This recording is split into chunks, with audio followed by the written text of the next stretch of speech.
Slightly dramatic historical music begins with the sound of wind over a savanna. In the heart of West Africa, across the sun-scorched plains of the Sahel, a powerful force was taking shape.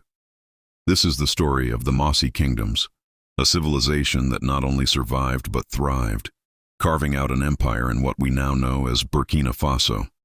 From the 15th to the 18th century, their influence grew, a testament to their resilience, strategic genius, and unyielding spirit. But how did these kingdoms, surrounded by some of the most formidable empires in history, manage to rise and dominate for centuries? Music shifts to a more mysterious, anticipatory tone. Our story begins long before, with migrations in the 11th century that laid the foundation for what was to come. As the centuries passed, the Mossi people organized into powerful states, most notably Ouagadougou, Yatenga, and Tenkodogo. These were not just cities, they were the nerve centers of a growing power. While mighty empires like Mali to the west and the Great Songhai Empire to the north cast long shadows across the continent, the Mossi stood firm, a bastion of independence. They weren't just defending, they were expanding, a feat that has fascinated historians for generations. The key to their success was a multifaceted strategy. Militarily, they were masters of the Savanna. Their strength lay not in massive, heavy armies, but in swift, light cavalry. Imagine Mossi horsemen, appearing as if from the very dust of the earth, conducting daring raids, striking with precision, and vanishing before their larger, more cumbersome enemies could even react. They harassed the flanks of invading armies, disrupted supply lines, and launched audacious raids deep into the territory of their neighbors, including the fringes of the Mali and Songhai empires. These raids weren't just for conquest. They were a vital economic activity, bringing in resources, captives, and asserting their dominance across the region. But a kingdom cannot be built on warfare alone. The Mossi were also brilliant innovators in agriculture. In a land defined by its long dry seasons and challenging soil, they developed sophisticated farming techniques.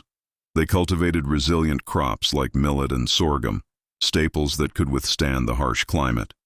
More impressively, they engineered terraced fields, which helped to retain precious water and prevent soil erosion. This agricultural backbone ensured their people were fed, their cities were provisioned, and their society remained stable, even in times of conflict or drought. It was this food security that fueled their military machine and allowed their population to grow. Music becomes more upbeat, suggesting bustling trade. Flowing through this military and agricultural powerhouse was a vibrant network of trade. The Mossi kingdoms were strategically positioned at a crossroads of ancient trans-Saharan trade routes. Caravans laden with gold from the south, salt from the desert mines in the north, and valuable cola nuts passed through their lands. The Mossi didn't just facilitate this trade, they actively participated, exchanging their own agricultural surpluses and finely crafted goods. This economic activity brought immense wealth, funding their armies, enriching their courts, and further solidifying their power. Their markets became bustling centers of commerce and culture, connecting them to the wider African world. Now, one of the most remarkable aspects of the Mossi story is their cultural and religious resilience.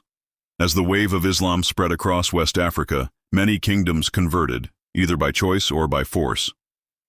The Songhai Empire, their powerful northern neighbor, was a fervent Islamic state. Yet the Mossi kingdoms largely resisted this conversion. They held fast to their traditional animist beliefs, centered on the veneration of ancestors and nature spirits. Their political structure was deeply intertwined with their religion, with the king, the Mogo Naba, holding both temporal and spiritual authority. This steadfast adherence to their own traditions became a core part of their identity, a symbol of their defiance against external pressures. They repelled jihads and resisted cultural assimilation, preserving a unique identity that has endured for centuries. By the 18th century, the Mossi kingdoms had reached the zenith of their power. Their unique combination of swift military tactics, agricultural ingenuity, economic savvy, and cultural fortitude had created a stable and enduring civilization. They had successfully repelled incursions from larger empires, carved out a significant territory, and established a legacy of independence and resilience. They were not just survivors, They were sovereigns of the Savanna, architects of their own destiny in a volatile and competitive world. Music softens, becoming more contemplative, but history always holds its secrets. While we can analyze their strategies, we are left to wonder about the unseen forces at play. Were there hidden alliances we don't know about? Did their spiritual beliefs give them a psychological edge, a divine mandate that made their warriors fearless? The oral histories, passed down through generations of court historians, speak of great heroes and legendary battles. But what details have been lost to time, whispered away by the Savanna winds? The full story of their expansion, the intricate details of their diplomacy, and the true depth of their spiritual strength remains partly shrouded in mystery. The legacy of the Mossi is imprinted on the very soul of modern-day Burkina Faso. Their story is a powerful reminder that history is not just written by the largest empires, but also by those who refuse to be conquered. The Mossi kingdoms demonstrate how a people, through intelligence, adaptation, and an unbreakable will, can shape their own world against all odds. Their defiance echoed through the centuries, a testament to their eternal strength. So, as we look back at the dust of Mossi battles and the foundations of their flourishing cities, we are left with questions. What do you think was the most critical factor in their success? Was it their military strategy, their economic prowess, or the spiritual unity that bound them together? Let me know your thoughts in the comments below. Thank you so much for joining me on this journey into the incredible history of the Mossi kingdoms.